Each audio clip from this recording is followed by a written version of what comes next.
Hey, this is Guy from New Plastic, and today we'll be making black skin texture in Octane with Cinema. I'll be using a DAZ model, so we're going to focus on importing the DAZ model into Cinema and converting all the textures to Octane. DAZ models can range in their realism levels, so it's important to use the very best ones.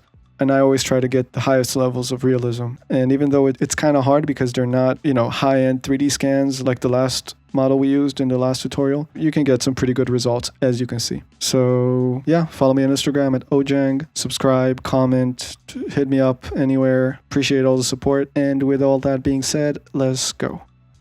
So I'll be using Daria. It's a really good model. And I posed it and gave it some features. I used the fashion poses, which you can get, and the expressions. I kind of dialed in posing, and you can do the same thing here. Just dial in your own poses, of course. But the thing about DAZ is that right off the bat, it's getting really good results. And it has to do with its texturing system and also with the rendering settings, which are automatically set to get you the best results. They're non-linear, they're tone mapped, and everything is kind of like rounded out. But we're going to try and achieve that with Octane. Now you can use the DAZ to Cinema bridge. Sometimes it won't transfer the facial expressions, and obviously it won't transfer the skeleton, so you won't be able to control the rig in Cinema. But since we're not going to animate it in Cinema, we're just going to use one pose. Exporting as an OBJ is fine. You can leave all these right normals, right surfaces, and uncheck right materials because we're going to create our own materials. Once you have that, import it, invert transparency, and you got the model in, you got all the textures, they're all set to their own selections. So we're good, and all we need to do is replace those textures. I kind of made a little thing to cover her nipples and private parts because this is a family-friendly channel. But once you got that, import it to your project. And I just have a ready-made project here. I got all these lights surrounding it. I got the backlight, which is pretty strong. The top light, even stronger. Then I got the light from her left, which is just a fill light, and another from her right, which is a strong light. And I also have an HDRI, which is not on right now, but you can see that it's coming mainly from her right side. So that's pretty much it. It's a pretty simple one. I got 1024 path tracing samples, 16 and 16 scatter and specular depth. Got static noise and very low ray epsilon, which is important. And linear, gamma 2.2, and the rest is default. So we're going to be creating our own materials and replacing them with each stand-in material. And we're going to start with the eyes. I'm going to start with the layer that covers the eyes. And you need to go to your texture folder for your model. You can find it here if you go to your DAZ and you hover over the photo and the material. You can see the path of your folder. So this is mine. And I'm just going to start importing what I need. I'm going to start with the eyelashes, actually. So I'm just going to import the eyelash alpha map. I'm just going to give it slight noise, just to roughen it up a little. Almost black. Let's call it eyelashes, and then Alt drag over the eyelash material, and that's going to replace it. And as you can see, it's already working. We're going to tone down the noise with a gradient node. I'm going to give it a slight roughness.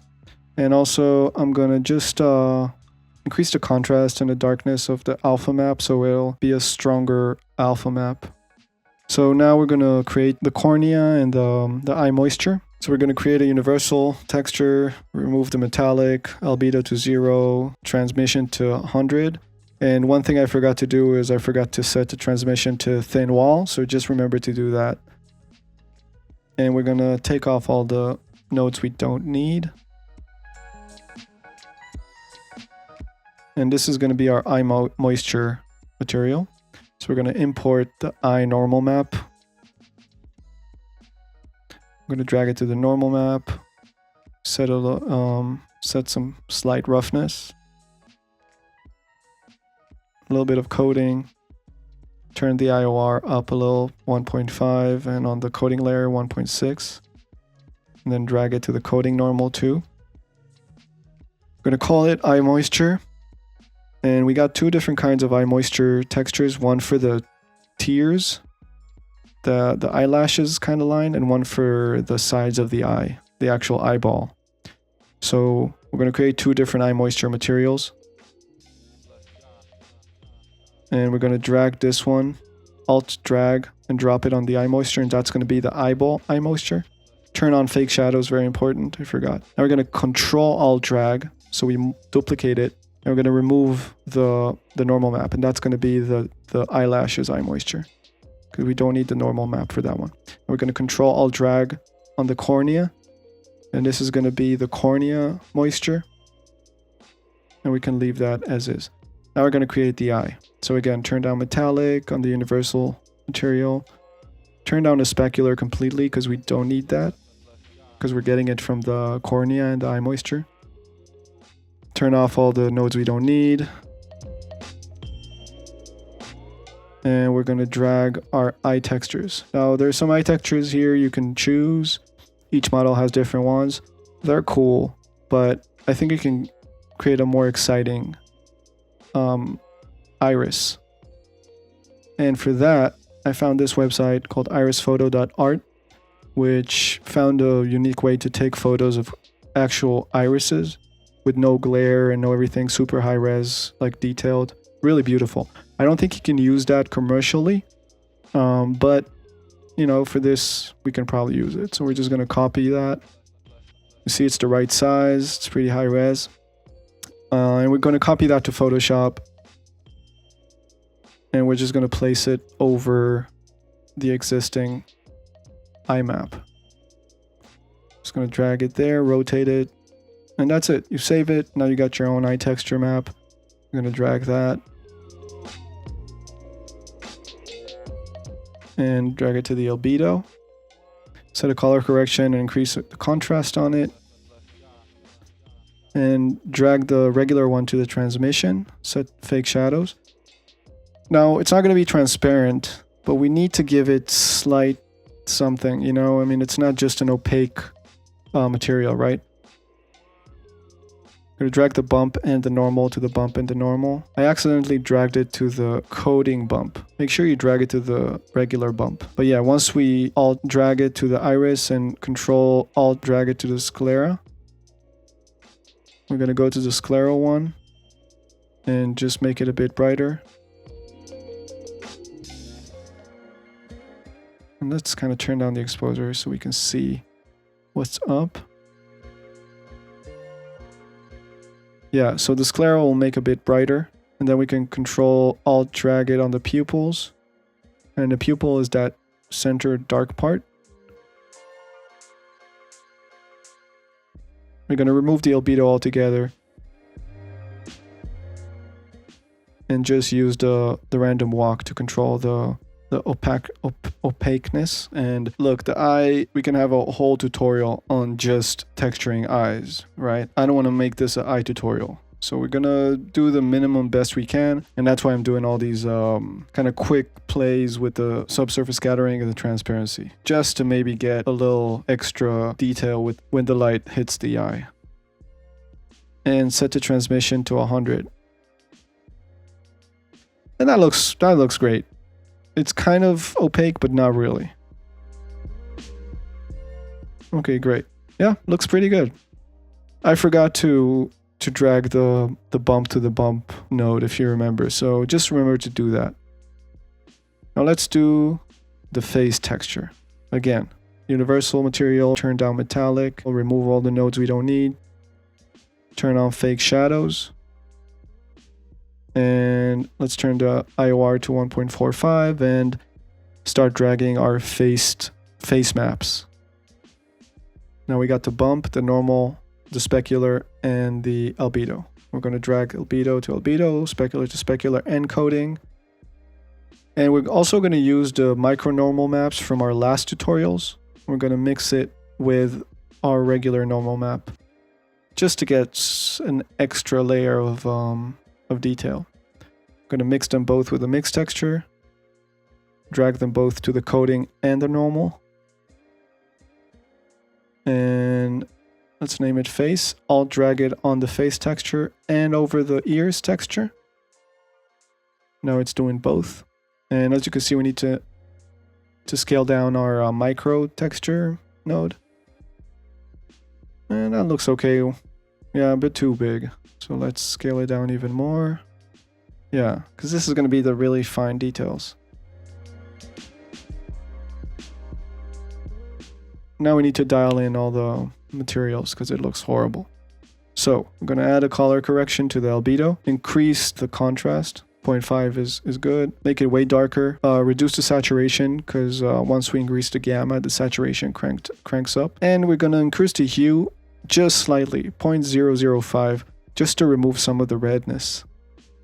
Now we're going to bring down the gamma of the specular to 1.5 to get more specularity, and we got this faceting artifact, which is horrible.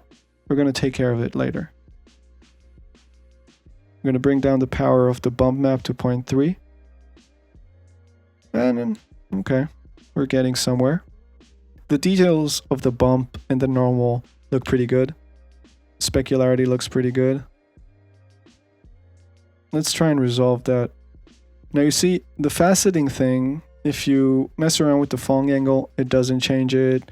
Delete the normal tag, doesn't change it. This faceting issue is a known bug with Octane. It gets worse once you add subsurface scattering. I'm going to increase the coating layer roughness in a second. That's going to help. I'm not sure where it's coming from, but it's definitely more apparent on darker materials. But we're going to fix it in a second, so bear with me.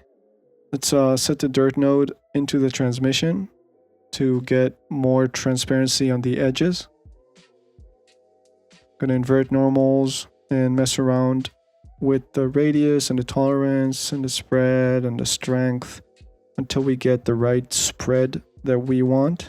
Set a gradient node there and use kind of a reddish color on the edges, which is black, and a darker red color on the whites. And just bring it in, and now we can control the amount of red transparency. And we're getting somewhere. It's way too strong and ugly. That's because first of all, we need a roughness map. We're going to use the same dirt node for the roughness, set a gradient with inverted nodes, and now the edges are going to be way more rough, brighter, and the rest is going to be darker, which is less rough. So we're kind of mimicking a roughness map. And it's already looking better, but it's still way too strong. So we need to add a medium. I'm going to add a random walk. We're going to use a color correction and the same albedo into the albedo of the SSS. And we're going to brighten this albedo. Going to make it slightly more red, reduce the gamma to 0.5, the contrast to 1.6, and this is how it looks. We're going to combine it with a kind of a pinkish salmon-y texture, maybe a bit more orange. But yeah, so this is our albedo, SSS albedo map. Then we're going to add another darker kind of a orange-pink color as the radius. And actually, the SSS is too red, so what we're going to do is we're going to add a bluish color to the radius, and that's going to tone down the redness.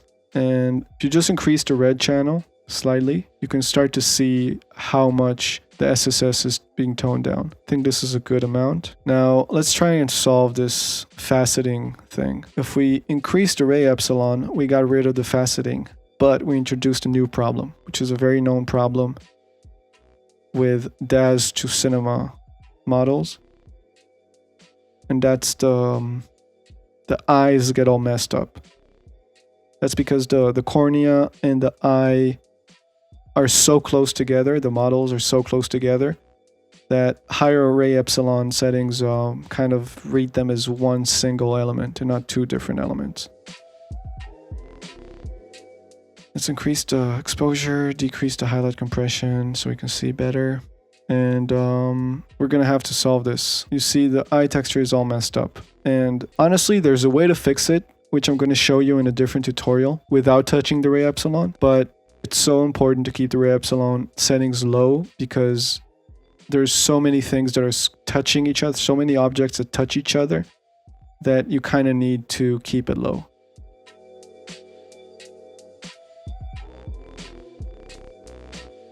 Now, if we set a subdivision level on the model, it kind of looks like it fixed it. I think we're good. Yeah, this faceting bug happens the darker your albedo is. If your albedo is black, the faceting really jumps out. And because we're working with black skin texture, the faceting issue becomes more prominent. So another way to maybe help with it is just to make the albedo slightly lighter and then bring down your lights and your exposure. I know I've been asking all around, and I honestly wish I could give you a straight answer of how to completely fix it. It's just playing with Iray epsilon to specular roughness, and with the darkness of the albedo and the subdivision levels. It probably has to do with something with the lights and with the settings. I don't know, but with these settings, it's fixed. Now, it's still, the SSS is still too red for me, so we're gonna make that transmission a bit darker. Because a very known problem with these models is the rubbery look, where the SSS is so pronounced that it looks like rubber. So we want to try to avoid that. So let's keep going. Let's drag, Control-Alt drag the face on the eye sockets. And this is going to be kind of the inside of the eye sockets. So we want it a bit more red. So we're going to reduce the gamma on the albedo. Maybe increase the saturation and make the transparency a bit more red, and that's fine for now. With more exaggerated lighting, you're going to see it more, but it looks okay. And we're going to Control-Alt drag the face texture on the lips, and again, we just want to give it slight more SSS and make it a bit more red, but we don't want to overdo it. So I brought down the density of the SSS. I made the albedo a bit more red. And I'll bring down the roughness of the coating layer, bring up the IOR, and looking pretty good.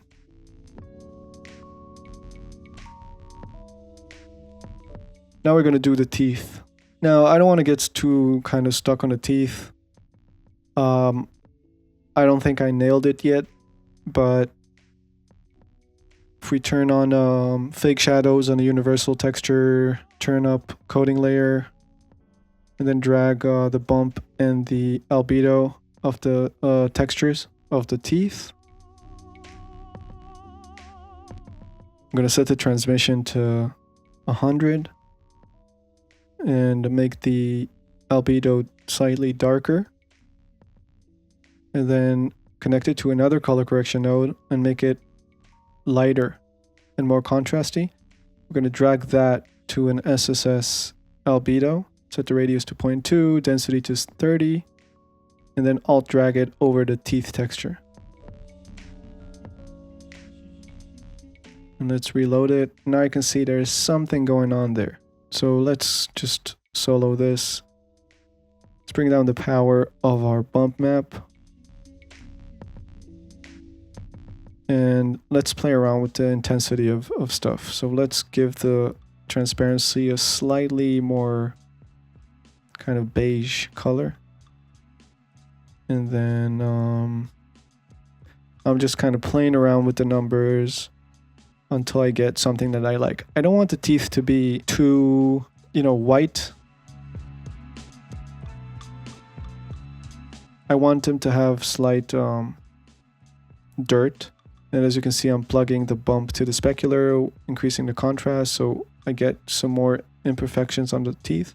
So I don't want the teeth to be super white, but also I don't want them to be yellow. So it's somewhere in the middle. Now we're gonna Control-Alt, drag it on the mouth, and just make it more red. That's gonna be the gums and the tongue. You barely see it, so it doesn't really matter.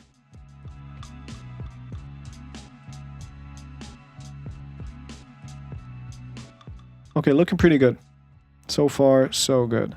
I just kind of want to... I think the SSS is a bit too strong. And like I said in the previous tutorial, you keep playing with it until you find the right combinations. There's no single way to do it, and every model and every texture requires different strength and levels of things.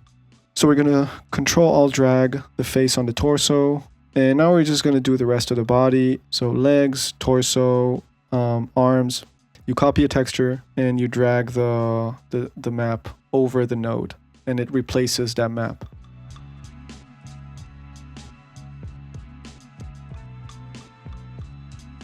Now for the fingernails, I just Control-Alt drag the arms over it, and now I'm just kind of making him less red, you know, a bit more transparent. Honestly, I never really focus on fingernails because you barely see them, but I guess you can just kind of slow it down and see the actual process.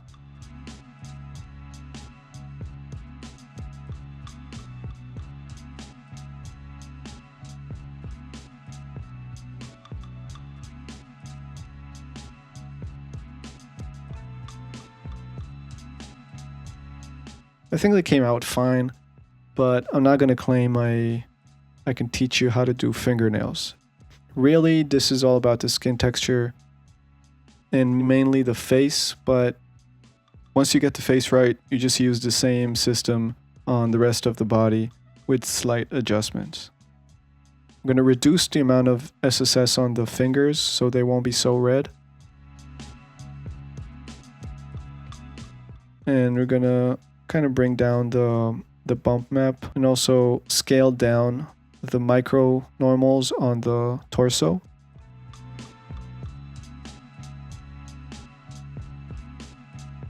And also slightly bring down the bump and make it a bit brighter. Yeah, that's looking better. Now there's slight kind of difference here, so maybe, yeah, we can even scale down the micronormals even more. And that's looking okay. Now again, remember, these DAZ models, they're not really meant for extreme close-ups. Those textures, they're not 8K, they're 4K. They're not really meant for extreme close-ups. So don't expect it to be perfect, but again, you can get pretty close to really good results. And also really close with your camera, but not too close. I'm reducing the SSS on the body a little bit.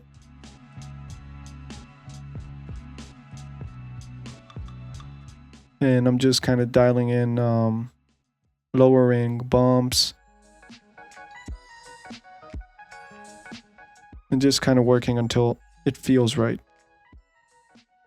The bumps on everything might be a bit too strong, I agree. Looking back at it, I could have reduced them even more, but hey. Alright, so I do the same thing with the legs.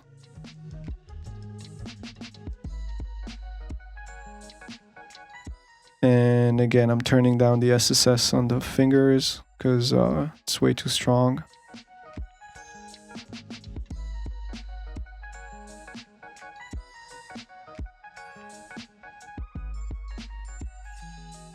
And I'm just gonna repeat the same process with the fingernails on the toenails. They're a bit too dirty now, so I'm just gonna brighten them and you know, it's kind of balanced between making them brighter and making them more transparent, but not glassy. So this would be like a glassy look, but we don't want that. So I'm really just kind of, it's a push and pull, right? It's like you're making the less dense, and then you got to change the color, and then you got to make it less bright, and then you got to increase the density and all that. So it's a push and pull. But like I said last time, at least you can see my process and understand where you can take your own model to and what's the main things you want to play with. You see, when you zoom in, it's really ugly, right? I mean, this is completely not realistic, but you're not supposed to be this close. You're just not. So these toe bumps look too big to me, and I'm trying to scale the micronormals down, but the issue is with the bump map. It's too low res, it's not meant for this close-up, so I'm just gonna move on. So for far away, it looks good. It's not even far away, it's like kind of medium shot. Extreme close-ups, not that good. So let's go back to the face. I want to solve the red nose issue, which is a common issue, especially with DAZ models. And you know, black skin tends to get it more because the darker the albedo, the more the SSS is pronounced. So I'm kind of trying to control the overall transparency, but the problem is that as long as I'm using the dirt node, it's going to have the same transparency power on the nose as it does on the ears. And I do want to have strong SSS on the ears, but I don't want to have strong SSS on the nose. And I try to figure out maybe a way to remove the dirt on the nose. So what I try to do is I try to attach a fall off and maybe use that to mask out the dirt node, but it's not going to work. So I tried a gradient, and I'm using a 3D linear, and I just want to create a linear gradient that goes in 3D from the front of her face to the back of her face. And I know the 3D linear system in Cinema is horrible to control. It's horrible. But if you want, I can kind of explain it. In short, you got to start XYZ and the end XYZ. You can dial in each number. It's basically, you can imagine it like a front plane and a back plane, where each plane has a color. And those XYZ, you control the plane position. I'm mainly controlling the Z. So once I kind of got that, it's a matter of like messing with the nodes until you get the right spread. And I finally got it. So now I'm combining it with an add node over the dirt node, and as you can see, it did the job. And now kind of messing around with the X also, because as you can see, because our face is tilting to the side, as you can see, the gradient is in diagonal. So I'm also controlling the X parameters now to kind of rotate the gradient on the Y axis, and it definitely worked. Now there's way less SSS on her nose. And also look, you can just open the face map in Photoshop, open a new layer, paint the ears white, and paint wherever you want the SSS to be pronounced whiter in different shades, paint the rest black, save that, and use it on the transparency channel. So now I want to break the symmetry of the model, and I'm going to use the grab sculpt tool and really slightly just grab areas and move them in different directions to break the symmetry of her face, which is a huge part of realism. No model is perfectly symmetric, and I'm doing it so subtly, like you don't want to overdo it, but a little goes a long way. And I'm kind of messing around her nostrils, which I really overdid, as you can see, but I undid it, and I just went in and did it way more subtly. You know, kind of like mess with her ears a little bit. You can barely see it, but it's better than having perfect symmetry. And we're pretty much there. That's it. I'm just kind of dialing in tiny details, scaling down even more the micro details. But look at the specularity, that fuzz kind of, that fuzz look. I think it looks great. It looks like kind of like peach fuzz almost, you know? Yeah. And beyond that, it's just playing with the lights, because so much of the skin depends on the lights. You can make the skin, this same material, you can make it look extremely ugly with ugly lights.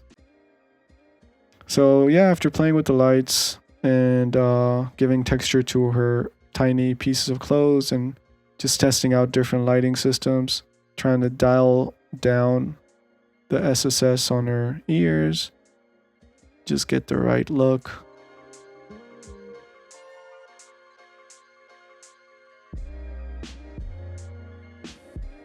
I ended up bringing the density down to 100 at the end, and gave her a bit of a warmer light from her right side.